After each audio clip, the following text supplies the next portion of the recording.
Radio Publique Africaine.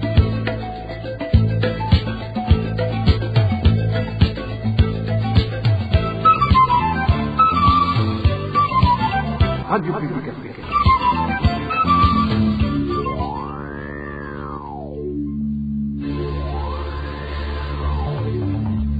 C'est le moment de suivre le journal parlé en français. À la présentation, Josiane Mouzanez. Au sommaire de cette édition, après les pertes énormes engendrées par le manque de fertilisants fourmis alors qu'ils avaient à l'avance payé pour avoir ces intrants, les cultivateurs commencent à être menacés et emprisonnés juste pour avoir osé réclamer leur dû.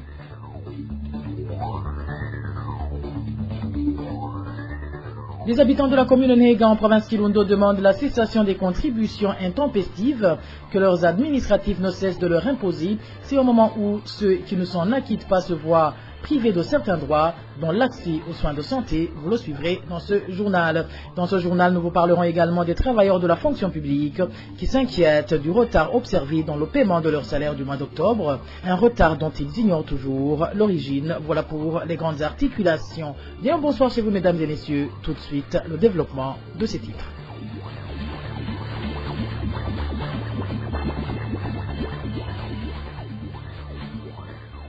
Rebonsoir. Débutons ce journal par la page Justice, où la ministre de la Justice reconnaît la surpopulation carcérale qui atteint presque le niveau de 300% de la capacité des prisons du pays, comme démontré par les défenseurs des droits de l'homme. Toutefois, dans une correspondance adressée ce lundi au chef des juridictions et procureurs du pays, la ministre Banyangimbona planifie d'atteindre le désengorgement à travers le sens de responsabilité de ce personnel sous son autorité. Inès Gakiza nous fait le point.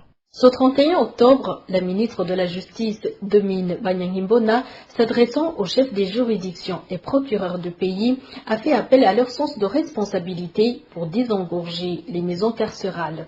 Les 10 prisons se trouvant dans 10 provinces étaient jusqu'au 31 septembre, exactement un mois avant cette circulaire, surpeuplées à presque 300% de leur capacité, montrent les statistiques des défenseurs des droits de l'homme. Ayant une capacité de 4 294 détenus, ces prisons comptaient à cette date 12 323 détenus et 117 nourrissons. Parmi ces plus de 12 000 détenus, seuls 5 309 étaient condamnés, 6 882 restant des prévenus. D'après toujours les enquêtes des défenseurs des droits de l'homme, cette surpopulation est causée par les détentions arbitraires et la lenteur dans le traitement des dossiers des détenus. Plusieurs personnes sont enfermées pour des raisons politiques. Des centaines de personnes ont bénéficié d'une grâce présidentielle mais n'ont pas été libérées, ont purgé leur peine mais restent enfermés. D'autres encore ont été acquittés mais n'ont pas été autorisés à quitter ces maisons carcérales et certains autres restent emprisonnés pour avoir manqué les amendes à payer, des frais qui entrent dans les caisses de l'État. Se montrant préoccupée, entre autres, par le coût de ces détentions à l'État, la ministre Domine Banyangimbona semble, dans sa correspondance, attendre la solution dans le bon sens des chefs des juridictions et procureurs personnels sous son autorité. Pourtant, la solution à certains de ces cas de détention sans titre est de son propre ressort, comme le cas des détenus graciés mais qui n'ont pas été libérés. De même que les détenus qui ont manqué les amendes, ici plus d'un se demandent pourquoi cette autorité les laisse continuer de consommer l'État alors qu'elle pouvait trouver un moyen de les faire payer ces amendes étant libres. Les détenus acquittés et ceux qui ont purgé leur peine doivent être libérés par les responsables de leur maison de détention. Ne pas les libérer est une faute sanctionnée par la même ministre de la Justice, pour ne citer que ces quelques exemples. Au lieu donc d'attendre le bon sens de son personnel, la ministre pouvait agir, faire recours à ses prérogatives et désengorger ses maisons carcérales en rendant justice à plusieurs Burundais y enfermés injustement.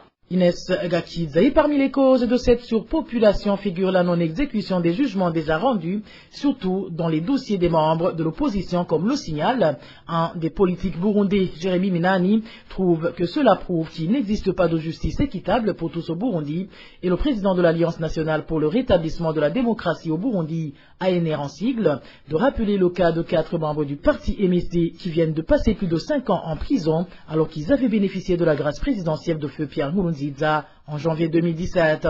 Jérémy Minani en a profité pour interpeller les autorités du pays de toujours réfléchir avant de prendre des mesures qui violent le droit de leur gouverner, vu que c'est cette même injustice qui engendre toujours des guerres civiles dans le pays. Suivez Jérémy Minani, président de l'ANR. Il faut que Jacques Boronde comprenne que dans notre pays, il n'y a pas de système de justice qui fonctionne. Nous sommes dans un système de justice retenu où la justice est télécommandée par les détenteurs du pouvoir. Nous sommes dans un système de justice où une personne peut être poursuivie simplement parce qu'il est membre du parti de l'opposition, condamné arbitrairement, puis purger sa peine et rester en prison malgré qu'il a déjà purgé sa peine. Nous sommes dans un pays où une personne peut bénéficier d'une grâce présidentielle et rester en prison par le simple fait qu'il est membre de l'opposition. Alors il faut que M. Evariste le comprenne. Si réellement les paroles qu'il continue de prononcer faisaient croire qu'il veut une justice indépendante, une justice dépourvue de la corruption, il faut que, en réalité, ces paroles soient transformées en actes. Il faut qu'il soit préoccupé par ces cas de détention arbitraire. Il faut qu'il soit préoccupé par ce genre de comportement de la part des responsables de nos tribunaux qui osent garder une personne en prison pendant 5 ans alors que la personne a déjà bénéficié d'une grâce présidentielle. M. Vazdaginé devrait se rassurer que les services habilités puissent libérer toutes les personnes qui ont bénéficié d'une grâce présidentielle, que ce soit la grâce présidentielle lui-même signée, la grâce présidentielle octroyée par son prédécesseur. Il faut que ces mesures soient exécutoires parce qu'elles sont censées être exécutoires immédiates. Il faut que ces gens comprennent que ces décisions arbitraires de garder une personne en prison pendant 5 ans, même pendant une journée, alors qu'elle ne devrait pas se retrouver en prison, ce sont des décisions qui en réalité conduisent toujours le pays dans le chaos. Parce que ce sont ces décisions, ce genre d'injustice qui amène les citoyens souvent à décider de recourir aux moyens anticonstitutionnels pour se débarrasser d'un régime qui les a niés tous les droits des citoyens, y compris les droits constitutionnellement protégés. Là où il y a l'injustice, il y a toujours un mécontentement. C'est ce mécontentement qui donne naissance toujours aux guerres civiles, aux problèmes que nous avons connus, qui sont connus de tout le monde depuis l'indépendance de notre pays. Et les habitants de la commune Nega en province Kirundo disent eux aussi être lésés par différentes mesures administratives. Ils illustrent cela par les contributions intempestives et forcées qui leur sont régulièrement exigées. Ceux qui se soustraient à ces cotisations se voient privés de certains de leurs droits les plus élémentaires, dont celui d'avoir accès aux soins de santé. Plus de détails avec Onésime Douchimagit. Les habitants de la commune Nega qui se sont entretenus avec la RPA indiquent qu'ils n'en peuvent plus de ces contributions forcées et intempestives soi-disant destinées au développement, surtout en cette période où ils sont dans une précarité sans nom. Selon cet habitant, on leur exige de contribuer pour appuyer le secteur éducatif et tous ceux qui s'en acquittent pas se voient privés de tout document administratif. Tous les documents administratifs sont aujourd'hui octroyés à ceux qui ont payé cette contribution. Celui qui n'a pas encore contribué, du moins qui n'a pas de quittance, n'a droit à aucun document administratif. Même quand il est malade, il risque sa vie car aucun chef de service n'ose pas avouer le reconnaître comme son employé. On se demande pourquoi ces contributions concernent la commune Nega uniquement alors que la province de Kirundo compte 7 communes. Pourquoi ce sont les habitants de la commune Nega qui sont souvent harcelés et exploité. Pire encore, pour suivre nos sources, faute de pièces justificatives, certains malades succombent étant chez eux car empêchés d'aller se faire soigner sans avoir payé cette contribution. Les quittances ont été remises au chef collinaire pour les distribuer à leur tour aux gens de l'office burundais des recettes, aux BR, aux conducteurs de taxi moto, aux commerçants et aux chefs de service. Chaque personne adulte ici en commune Nega doit donner cette contribution. C'est vraiment choquant de constater qu'il y a des gens qui sont empêchés de se rendre à l'hôpital pour la simple raison qu'ils n'ont pas contribué les 2000 francs. Même son de cloche du côté des habitants de cette commune qui presque en dehors de leur colline natale. Ces derniers font savoir qu'ils ne voient que plus à les occupations faute d'avoir trouvé de quoi payer ces cotisations. D'où ils demandent que cette persécution à leur rencontre cesse, surtout qu'ils ont déjà du mal à joindre les 2 bouts du mois. À propos de ces lamentations, la rédaction de la RPA n'a pas pu joindre Pierre Claver Banzabugabo, administrateur de la commune Nhega, pour de plus amples éclaircissements.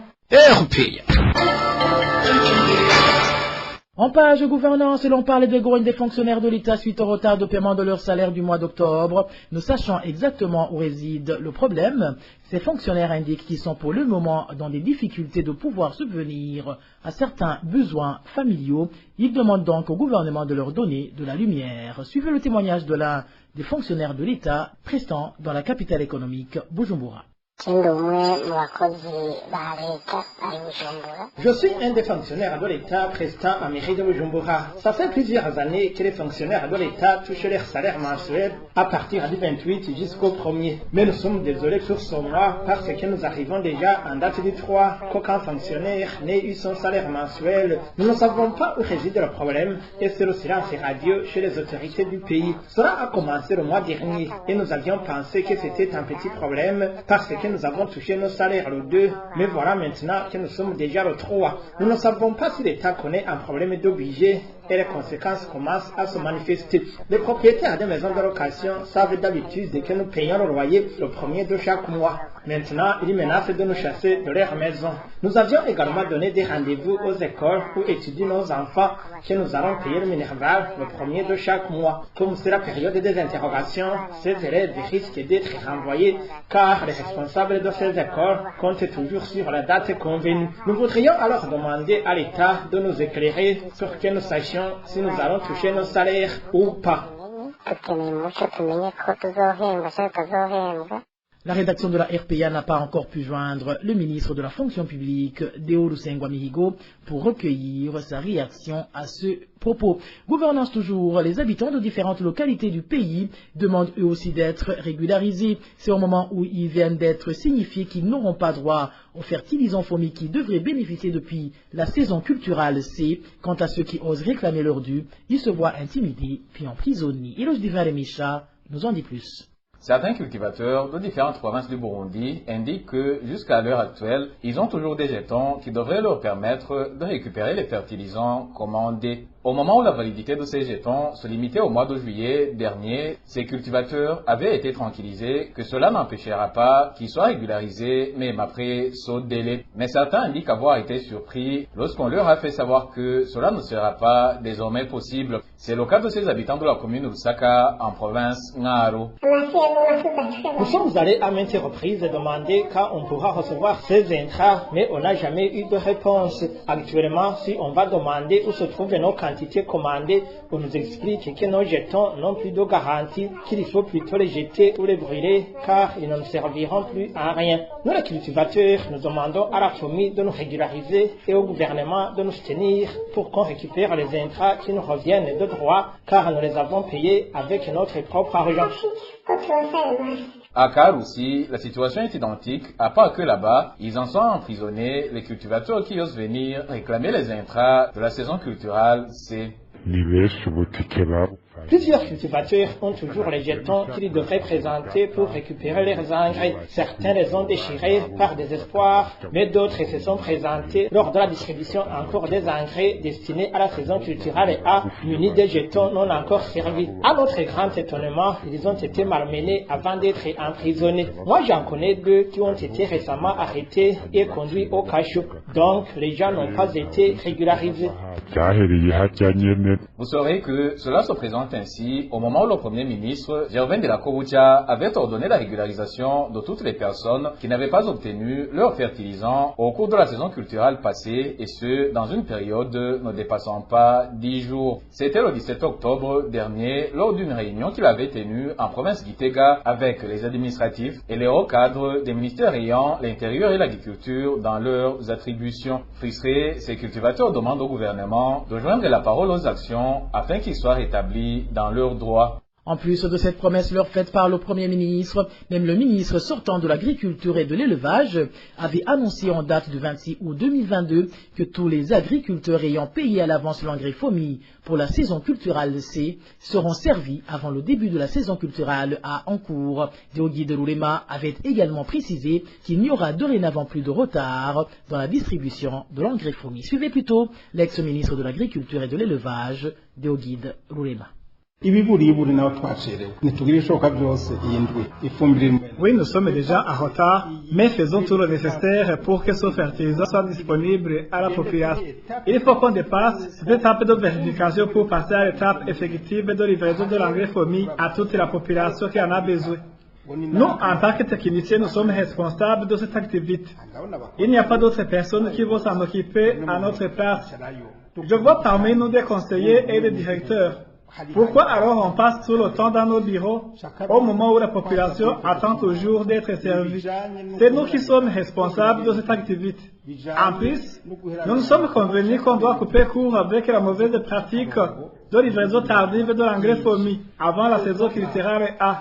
Tous les agriculteurs qui ont payé l'engrais FOMI pour la saison culturelle C doivent être régularisés avant la saison culturelle A. En parlant toujours de cette mauvaise gestion de la chose publique, la mise en place de l'Agence nationale de gestion des stocks de sécurité alimentaire, ANAGESA en sigle, constitue un projet prématuré et élaboré préalablement à des études des experts, en plus d'avoir été fait par des gens qui ne sont pas rodés en la matière. Réaction de Fabien Bantiganino, ancien parlementaire burundais, qui demande à ce que l'État mette en avant l'intérêt de la population en nommant à certains postes des personnes compétentes au lieu de toujours prioriser les membres du parti au pouvoir. Suivez Fabien Bantiganino, ancien député du Burundi. Les pertes enregistrées par la NAGESA sont d'abord consécutives à une mauvaise organisation. C'est un projet qui semble avoir été hâtivement élaboré et qui n'a finalement pas abouti, car l'agence n'est pas parvenue à stabiliser les prix des denrées alimentaires et gérer la récolte de la population. À cela s'ajoute le manque de professionnalisme, car l'attribution des postes s'effectue rarement sur base des compétences. Je ne confirme rien, mais peut-être que l'État a confié la gestion de l'agence à des personnes incompétentes parce que le parti au pouvoir avait décidé ainsi. Il n'est donc pas étonnant de voir de tels projets qui sont mal exécutés. Le gouvernement devrait surtout prendre en considération la connaissance et les aptitudes avant de donner un poste à tel ou tel autre. Si nécessaire, les candidats devraient même passer des examens. Nous avons vu beaucoup de projets qui ont été mal exécutés parce que la prise de décision est dominée par le parti au pouvoir. Cette situation s'est observée notamment dans le domaine de la construction des infrastructures, de la vente du carburant, etc. Je demanderai également au gouvernement de faire appel aux experts afin de mener des études préalables avant le démarrage et l'exécution de tout projet. C'est de cette manière qu'on pourra évoluer. Comme vous l'avez constaté, les prix des denrées alimentaires ont continué de grimper alors qu'elles pourrissaient dans les stocks. C'est déplorable. Toujours au chapitre gouvernance, les membres de la coopérative Kira estiment que les détournements de fonds et l'ingérence des administratifs locaux les ont empêchés de se développer. Depuis 2019, cette coopérative de Lukaramu compte plus de 500 riziculteurs. Émile Nivasumba. La coopérative Kira est composée de 8 blocs qui regroupent un total de 569 riziculteurs.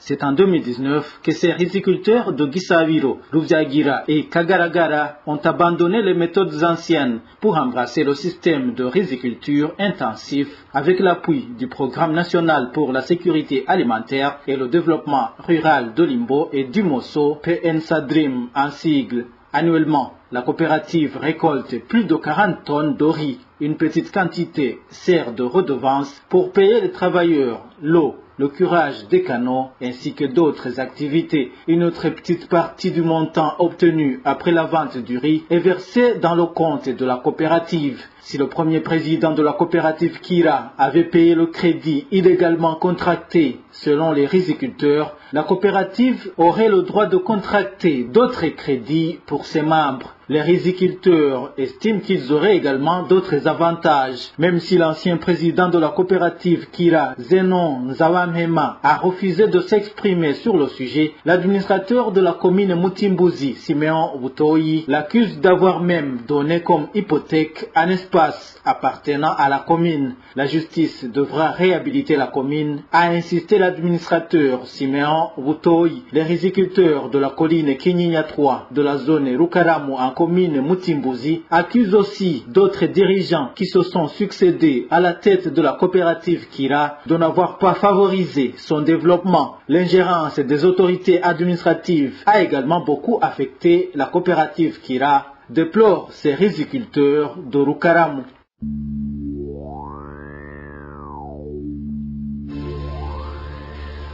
Et voilà, amis fidèles de la RPA, c'est par ce reportage de mon confrère Émile Nivasumba que nous mettons fin au journal en français de ce jeudi 3 novembre 2022.